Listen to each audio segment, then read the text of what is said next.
겁나 떨고 있니? 조국의 딜레마.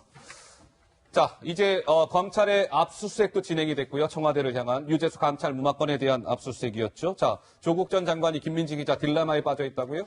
그간 뭐 여러 가지 지금 얽혀있는 일들이 있잖아요. 본인의 가족 수사도 그렇고 지금 청와대 의혹들도 그렇고 그런데 지금 고민이 깊다는 평가가 나옵니다. 왜냐하면 그동안 했던 것처럼 모든 진술을 거부할 경우 이 모든 의혹들은 본인이 당시 민정수석이었기 때문에 혐의를 뒤집어쓰게 되는 것 아니냐.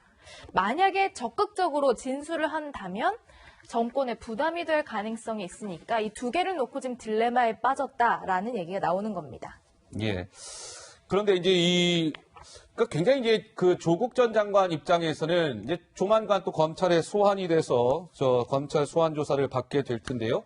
유재수 감찰 무마 이 의혹이 불거졌을 때 조국 전 장관 당시에 민정수석이었죠. 이런 목소리를 꾸준히 내왔습니다. 그 목소리 잠깐 듣고 오시죠. 유재수 전 금융위 국장 경우에 있어서는 그 비위 첩보가 저희에게 접수되었습니다.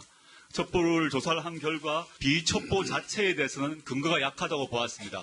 그런데 그 비위 첩보와 관계없는 좀 사적인 문제가 나왔습니다. 그거는 프라이버시 문제라고 생각합니다. 네. 사실 저렇게 얘기했기 때문에 뭐 근거가 약하다고 봤어요. 유재수 뭐 그거 좀 비약한 거로 봤어요. 프라이버시 문제입니다. 이렇게 얘기했는데 조국 당시 민정수석의 저 얘기가 지금 뭐 유재수도 구속이 됐고 점차 저 말이 거짓말이 아닐까라는 의혹이 높아지고 있는 가운데 검찰에 가서 조국 전 장관이 그렇다면 유재수 감찰 무마에 대해서 검사들이 막 물어볼 텐데 이럴 수도 없고 저럴 수도 없고 딜레마에 빠진 조국이다. 소환 임박한 조국의 선택은 글쎄요. 한번 상황을 지켜보도록 하죠. 자, 김태우 전 특감반원이요. 오늘 이 조국 전 장관에 대해서도 목소리를 냈습니다. 어떻게 얘기했을까요? 잠깐 듣고 오시죠. 조국은 세워보기도 힘들 만큼 수많은 범죄 혐의를 받고 있고 이렇게 거짓말도 하고 있는 것입니다. 그리고 조국은 분명히 백원우의 상관이죠. 이것은요, 상관이며 결재권자인 민정수석실 총수인 조국과 그 행동대장인 백원우가 이 둘이서 공동으로 책임을 져야 하는 사안입니다. 지금 잠시 우리의 시선이 백원우한테만 쏠려 있는데요. 우리는 끝판대장이었던 그 조국을 잊지 말아야 합니다. 조국과 백원우입니다. 조국과 백원우요. 조국만, 백원우만 이가 아니고 조국과 백원우입니다. 이들은 공동범죄입니다.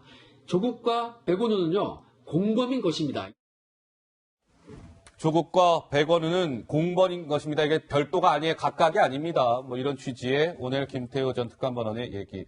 조국 전 장관 삼각파도를 넘어야 하는데요. 모두 조국 민정수석 당시에 발생을 했습니다. 뭐 일가 비리, 뭐 유재수 감찰 무마, 울산시장 하명수 사건, 지금 이제 울산시장 감찰 무마건에 대한 청와대 압수수색이 어제 있었던 것이고요. 법조계에서는 조국 전 장관의 구속 가능성이 점차 낮아지고 있는 게 아니라 오히려 높아지고 있다 이런 관측이 나오는데 이준석 의원도 비슷한 생각이세요? 저는 당연히 이제 혐의 사안들이 일가비일 때는 사실 뭐 부인이 구속되었기 때문에 그것과 연계성을 봐서라도 구속 가능성을 반반으로 보는 분도 있었지만은 지금 본인이 민정수석으로 했던 일들을 보면요. 지금 크게 방어 전략은 제가 봤을 때는 내가 이거를 보고도 만약에 사태 심각성을 파악하지 못하고 유재수 감찰을 무마했다 그러면은 굳이 따지면 업무 능력에 관한 문제로 가는 것이고요.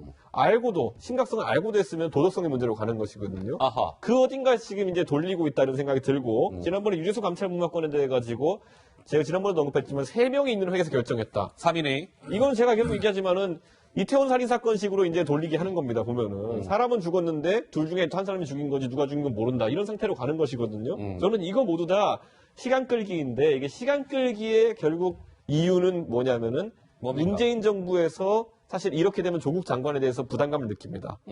아까 그래픽을 봤지만은 조국 장관이 어느 자기의 인내 한계선을 넘게 되는 순간 본인이 부도덕하거나 바보가 되는 상황이니까 이거 인내 한계를 넘는 순간 이야기하기 시작할 수 있습니다. 아하. 이미 우린 그걸 박형철 비서관에서 봤거든요. 이게 폭탄 돌리기 하고 있으니까 나는 어쨌든 아니다라는 걸 하나씩 얘기하게 되어 있거든요. 저는 그 시점이 다가오고 있다. 그래서 생각보다 저는 조국 장관이 뭐 입을 열기 시작하는 순간부터 또 다른 차원으로 넘어갈 수 있다는 생각도 하게 듭니다. 예. 근데 윤석열이라는 이 검찰총장의 스타일상 글쎄 예외는 없지 않을까 이런 관측도 나와요. 윤석열은 돌아가는 스타일? No. 앞만 보고 가는 스타일. 범죄 혐의가 뚜렷하다면 직진하는 게 윤석열의 스타일입니다. 수사 결과에 따라 정무적 판단 같은 거 없이요, 고려하지 않고요. 조국 전 장관의 부부 모두, 두 사람 모두에 대해서 신병 처리를 시도할 가능성이 있습니다. 통상적으로는 부부를 잘 동시에 구속을 안 시키는데, 물론 구속된 사례가 있습니다만, 윤석열 스타일상 어쨌든 그런 거 고려치 않고 혐의가 있다면 부부를 동시에 구속할 수 있는 게 윤석열 스타일이다. 이런 관측도 나오고 있습니다. 조국 전 장관 조만간 검찰에 소환돼 조사를 받게 될 텐데요. 글쎄요, 이제 상황을 또 지켜봐야 될 것 같습니다. 한 말씀 하시겠습니까, 박 의원님? 윤석열 검찰총장의 스타일도 있지만은 지금 검찰 조직이라는 것이 검사가 하나하나의 사법기관입니다. 수사기관입니다. 아하. 그래서 그것을 또 통제할 필요도 없고 통제할 수도 없습니다. 아까 민주당에서 검찰 가만두지 않겠다고 얘기를 했는데 국민들 수준이 굉장히 높아졌어요. 예. 이 과거처럼 무슨 겁먹고 이러지 않습니다. 그래서 저는 저는 지금도 이 조국 씨의 그 핸드폰의 통화 내역이라든가 이것을 법원에서 계속 압수수색 영장을 기각하는 게 이해가 안 갑니다. 이해가 안 된다? 일가 비리일 경우에는 뭐 그럴 수도 있어요. 근데 지금 청와대 민정수석실이 모두 나서서 국기문란을 할 이 행위에 대해서 왜 조국 씨나 이런 핵심 관계자들의 통화 내역, 핸드폰 압수수색 영장을 기각시키는지 저는 이해가 할 수가 없습니다. 자, 조국 전 장관이요. 이번 수사와 관련돼서는 그전 수사와는 좀 다른 태도로 임할 것 같아요. 왜냐하면 예. 자기가 민정수석으로서 책임져야 될 일이기 때문에 좀 더 적극적으로 수사에 임하지 않을까 이렇게 생각하고 있습니다.